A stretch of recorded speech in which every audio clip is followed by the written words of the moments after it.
Thank you, Dave. Good morning, everyone. Public school fees are on the rise next year for supplies, busing, and lunchroom supervision. The Calgary Public Board of Education approving the fee hikes as part of a $1.2 billion budget. The vote 5-2. Board Chair Sheila Taylor, Trustee Trina Herdeman voting against the budget. Mandatory fee hikes are helping cover a multi-million-dollar shortfall. Bus fees for kids in grades 1 through 12 will be $330 next school year. Kindergarten kids also paying $330, a hike, by the way, for kindergarten kids of more than 50%. Lunchroom fees will rise to $280. Supplies for students in junior high and high school also going up next academic year. The public board blames the province for not increasing funding to keep up with growth. A private school in Northeast Calgary is shutting its doors. June 30th will be the final day at the International School of Excellence near the Whitehorn LRT station. Education Minister Jeff Johnson closing the school here after hiring an accounting firm to look into the facility's finances. Johnson says he cannot allow the school to operate without financial checks and balances in place. The school opened 11 years ago in 2003. It currently has 170 students from kindergarten to grades 12.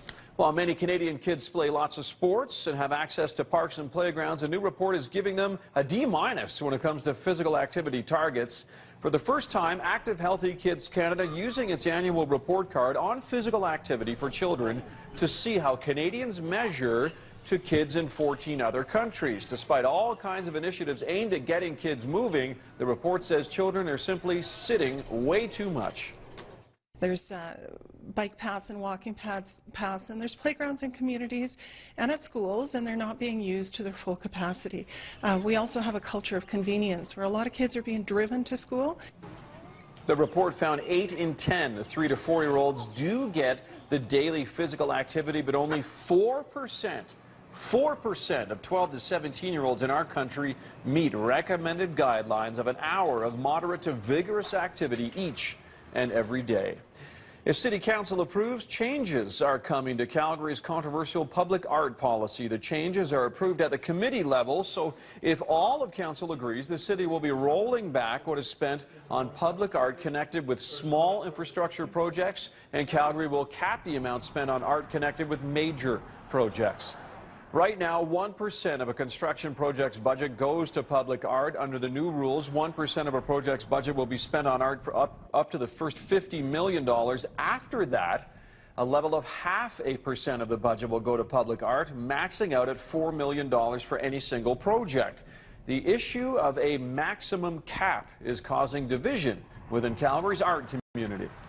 City Council chose to not follow the public art policy on the art on the West LRT simply because those numbers were so high. So to have that enshrined in policy makes sense. I guess art is sometimes seen as a frill, and so that is one of the challenges. People don't always recognize the industry that goes behind art. For every dollar that is invested in an art project, there are many more dollars that are spent on fabrication costs. Councillors Ward Sutherland and Sean Chu voting against the changes to the public art policy. Chu says when the city is cutting back on things like street cleaning, public art should also be on the chopping block.